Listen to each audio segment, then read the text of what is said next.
నమస్తే. పార్టీ ఫిరాయింపు ఎమ్మెల్యేల మీద బీఆర్ఎస్ పార్టీ ఎమ్మెల్యేలు వేసిన అనర్హత పిటిషన్ మీద ఇవాళ హైకోర్టులో విచారణ జరిగింది. సింగిల్ బెంచ్ ఇచ్చిన తీర్పుని అసెంబ్లీ కార్యదర్శి హైకోర్టు డివిజన్ బెంచ్లో అప్పీల్ చేశారు. సో హైకోర్టు డివిజన్ బెంచ్లో సీజే ఆధ్వర్యంలో ఆర్గ్యుమెంట్ జరిగినాయి. ఇద్దరు సభ్యులతో కూడిన ధర్మాసనం ఈ అప్పీల్ మీద విచారణ చేసింది. తీర్పుని రిజర్వ్లో పెట్టింది. ఏం జరగబోతున్నదన్నది ఉత్కంఠ. ఈ బీఆర్ఎస్ ఎమ్మెల్యేలు వేసిన పిటిషన్ పైన మొదటిసారి వాదనలు జరిగిన తర్వాత సింగిల్ బెంచ్ ఇచ్చిన తీర్పు ఏంటి? 4 వారాల్లోగా షెడ్యూల్ ఖరారు చేయాలి, ఈ పార్టీ ఫిరాయింపు ఎమ్మెల్యేల మీద లెక్క తేల్చాలి, అసెంబ్లీ కార్యదర్శి మీకు వచ్చిన ఏవైతే అనర్హత పిటిషన్లు ఉన్నాయో స్పీకర్ ముందు పెట్టండి, 4 వారాల్లోగా షెడ్యూల్ ఖరారు చేయండి అని సింగిల్ బెంచ్ చాలా స్పష్టమైన తీర్పు చెప్పింది. దాని తర్వాత అసెంబ్లీ కార్యదర్శి డివిజన్ బెంచ్కి వెళ్ళిండు. డివిజన్ బెంచ్కి ఎందుకు వెళ్ళారు, ఏమని వెళ్ళారంటే స్పీకర్ తీసుకునే నిర్ణయాల్లో హైకోర్టు జోక్యం చేసుకోవడం, కోర్టు జోక్యం చేసుకోవడం కరెక్ట్ కాదు అన్న ఆయన ఆ వాదన వినిపించడం జరిగింది.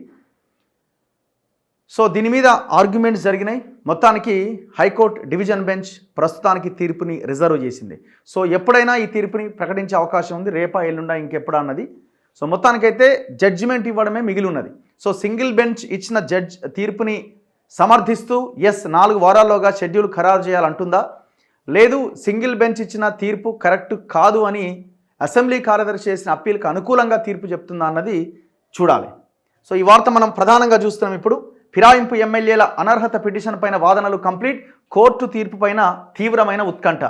ఎవరెవరు ఫిరాయింపు ఎమ్మెల్యేలు? మొత్తం 10 మంది ఎమ్మెల్యేలు బీఆర్ఎస్ నుంచి కాంగ్రెస్లోకి జంప్ అయ్యారు. ఈ 10 మందిలో కేవలం 3 మీద మాత్రమే పాడి కౌశిక్ రెడ్డి అండ్ కుత్బులాపూర్ ఎమ్మెల్యే వివేకానంద గౌడ వీళ్ళు హైకోర్టులో పిటిషన్ వేయడం జరిగింది. ఎందుకు 3 మీదనే వేసిరనంటే ఇక్కడ ప్రధానంగా దానం నాగేందర్, అంటే ఎవరి మీదనైతే ఖచ్చితంగా అనర్హత పడడానికి అవకాశం ఉన్నదో వాళ్ళ మీద ఫోకస్ చేసింది బీఆర్ఎస్. సో అందుకే దానం నాగేందర్ని ఎంచుకున్నారు. దానం నాగేందర్ అంటే Danam Nagender party మారినట్టుగా perfect evidence ఉన్నది. ఏం ఎవిడెన్స్ ఉన్నది? ఆయన బీఆర్ఎస్లో గెలిచిండు, ఎమ్మెల్యే అయిండు, ఆ తర్వాత కాంగ్రెస్ పార్టీలో జాయిన్ అయ్యి కేవలం కండువా మాత్రమే కప్పుకోవడమే కాదు, కాంగ్రెస్ పార్టీ బీఫామ్ మీద సికింద్రాబాద్ ఎంపీగా పోటీ చేసిండు. సో ఇది ఎవిడెన్స్. అండ్ దాంతోపాటుగా తెల్లం వెంకట్రావు, ఆయన Bhadrachalam MLA, Kadiyam Srihari station Ghanpur MLA. So ఈ ఇద్దరిని కూడా యాడ్ చేస్తూ హైకోర్టులో పిటిషన్ వేయడం జరిగింది. మరి ఈ 3 అనర్హత పిటిషన్ల మీద కోర్టు ఏ నిర్ణయం తీసుకుంటుందో చూడాలి. ఒకవేళ ఈ 3 మీద బీఆర్ఎస్ పిటిషన్కి అనుకూలంగా తీర్పు చెప్తే మిగతా 7 మీద కూడా వేసే అవకాశం ఉండొచ్చు. సో బట్ మనం ఏమంటున్నాం అంటే ఏది నైతికత ఏది అనైతికత అన్నది మెయిన్ పాయింట్. ఇక్కడ పార్టీ ఫిరాయింపు ఎమ్మెల్యేల మీద స్పీకర్ తీసుకున్న నిర్ణయాల మీద కోర్టులు జోక్యం చేసుకోవచ్చా లేదా, ఈ టెక్నికల్ అంశం ఎట్లా ఉన్నా ఒక పార్టీలో గెలిచిన ఎమ్మెల్యే ఇంకో పార్టీలోకి వెళ్ళడం అన్నది తప్పు. మనం ముందు నుంచి అదే చెప్తున్నాం, ఇప్పుడు అదే చెప్తున్నాం. ఆనాడు బీఆర్ఎస్కి కనబడలే, ఆనాడు బీఆర్ఎస్కి వినబడలే, ఇప్పుడు వాళ్ళు ఏదో మేమేదో పెద్ద ఇదైనట్టు వాళ్ళు ఆందోళన చేస్తున్నారు. ఆనాడు ఇదే కేసీఆర్ ఇదే కేటీఆర్ మొత్తం పార్టీలను కొన్నారు. అల్లుడిని పంపి, కొడుకును పంపి, బిడ్డను పంపి, ఇళ్లలకు పంపి వాళ్ళని కొనుగోలు చేసిరు, డబ్బులు ఇచ్చి రకరకాలుగా బెదిరించి. 2014లో గెలిచిన తర్వాత తెలుగుదేశం పార్టీ ఎమ్మెల్యేలను తీసుకున్నాడు, పార్టీని విలీనం అన్నాడు. గెలిచిన బీఎస్పీ 2 ఎమ్మెల్యేలని పార్టీలోకి తీసుకొని పార్టీ విలీనం అన్నాడు. పార్టీ విలీనం మీన్స్ ఎల్పీ విలీనం, శాసనసభాపక్షం విలీనం. ఏకంగా ఆనాడు తలసాని శ్రీనివాస్ యాదవ్ లాంటి వాళ్ళకి మంత్రి పదవి ఇచ్చిండు. వాళ్ళు 5 years period without by election ఎలాంటి అనర్హత లేకుండానే వాళ్ళ అదే టీడీపీలో గెలిచి బీఆర్ఎస్లోకి పోయి మంత్రి పదవి కూడా అనుభవించారు.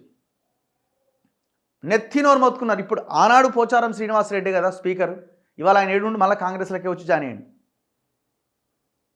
ఆనాడు పోచారం శ్రీనివాసరెడ్డి దగ్గరికి తిరుగుతూనే ఉన్నారు ఆనాడు కాంగ్రెస్ ఎమ్మెల్యేలు. పట్టించుకోలే, మర్చిపోయిండు. ఆనాడు బీఆర్ఎస్ ఏం చేసింది?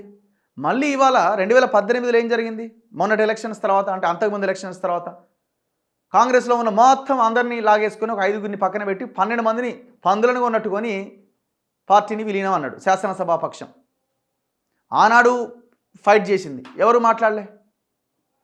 సురేష్ రెడ్డి ఆనాడు స్పీకరు, తర్వాత పోచారం శ్రీనివాసరెడ్డి ఆయన అంతకుముందు ఎవరు మాట్లాడలే.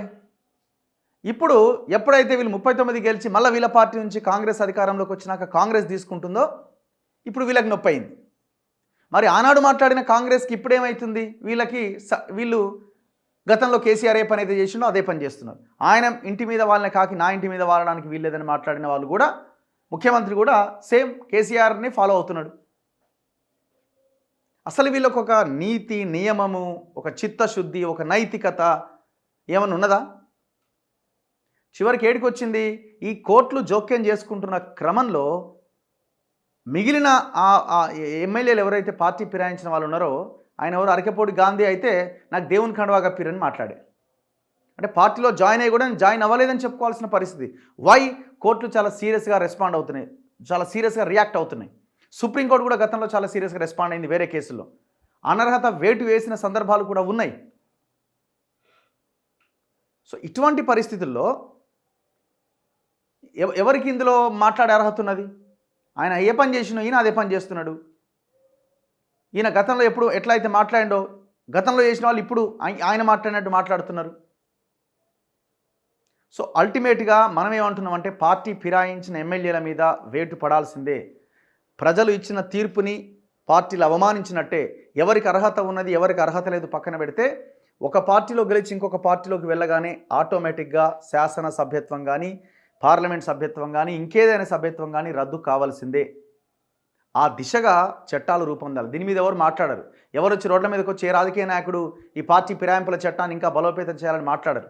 ఎందుకంటే ఇవాళ ప్రతిపక్షంలో ఉన్నాయని రేపు అధికారంలోకి వస్తాడు కాబట్టి మనం వచ్చినప్పుడు ఎట్లా అని ఆలోచన చేస్తాడు.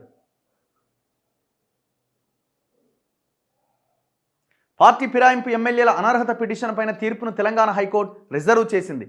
ఇరు వర్గాల వాదన విన్న ధర్మాసనం ఆర్గ్యుమెంట్స్ పూర్తి కావడంతో 2024 నవంబర్ 12వ తేదీన తీర్పును హోల్డ్లో పెట్టింది. దీంతో తెలంగాణ హైకోర్టు నిర్ణయం పైన రాజకీయ వర్గాల్లో తీవ్ర ఉత్కంఠ నెలకొంది. ఇవాళ కూడా తీర్పుని రిజర్వ్ చేసింది.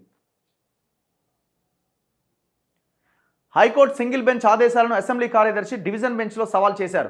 స్పీకర్కు ఆదేశాలు జారీ చేసే అధికారం న్యాయస్థానాలకు లేదని ఆయన పిటిషన్లో పేర్కొన్నారు. ఈ క్రమంలో అసెంబ్లీ స్పీకర్ దాఖలు చేసిన పిటిషన్ పైన సోమవారం ఇరు వర్గాల వాదనలు విన్న ధర్మాసనం పార్టీ ఫిరాయింపు ఎమ్మెల్యేల అనర్హత పిటిషన్ పైన తీర్పును రిజర్వ్ చేసింది. దీంతో న్యాయస్థానం ఎలాంటి తీర్పు వెలువరిస్తుందో అని స్టేట్ పాలిటిక్స్లో నరాలు తెగే ఉత్కంఠ నెలకొంది. ఒకటైతే వాస్తవం ఏంటంటే, దానం నాగేందర్కి సంబంధించిన బై ఎలక్షన్ అయితే వచ్చే అవకాశం ఉన్నది. ఆల్ పార్టీలు ఆల్రెడీ రెడీ అయిపోయినాయి. ఇప్పుడు ఈ స్టేషన్ గన్పూర్లో అక్కడ ఇక్కడ ఎవరికి వాళ్ళు ప్రచారం చేసుకుంటూనే ఉన్నారు, బై ఎలక్షన్ వస్తుందేమో అని రెడీ అయిపోతూనే ఉన్నారు ఆల్రెడీ. ఈ ఖైరతాబాద్ నియోజకవర్గం అయితే పర్ఫెక్ట్గా 4 సంవత్సరాల వరకు ఆయనని ఆ పార్టీ ఫిరాయింపు ఎమ్మెల్యేగా కొనసాగించే అవకాశం అయితే కనబడట్లే. ఏదో ఒక సందర్భంలో బై ఎలక్షన్ రావడం పక్కా. అది ఇప్పుడు వస్తుందా, ఇంకా 6 నెలల తర్వాత వస్తుందా, హైకోర్టు లేదు మళ్ళీ ఒకవేళ వీళ్ళు మరి సుప్రీంకోర్టు వరకు అప్పీల్కి వెళ్తారా లేదా అన్న చూడాలి ఏం జరుగుతుంది. ఖచ్చితంగా వాళ్ళు అప్పీల్కి వెళ్ళే అవకాశాలు ఎక్కువ ఉంటాయి. ఎందుకంటే ఇప్పుడు దానం నాగేందర్ ఒక్కొక్కరిదే కాదుగా, వీళ్ళిద్దరు కూడా ఉన్నారు కదా, మొత్తం ముగ్గురిని యాడ్ చేసినారు కదా. సో ఏదేమైనా ఒక టెన్షన్ వాతావరణం అయితే కనిపిస్తున్నది పాలిటిక్స్లో. పార్టీ మారిన ఎమ్మెల్యేలు ఎవరిని కూడా మనం బేర్ చేయాల్సిన అక్కరే లేదు. నిర్ణయం ఒకటే ఉండాలి, పాలసీ ఒకటే ఉండాలి ఎప్పుడైనా కూడా. సో అదే పాలసీలో మనం కూడా చెప్తున్నాం, పార్టీ ఫిరాయింపు అన్నది తప్పు, అది ఎవరు చేసినా. చూస్తూనే ఉండండి మన తొలి వెలుగు.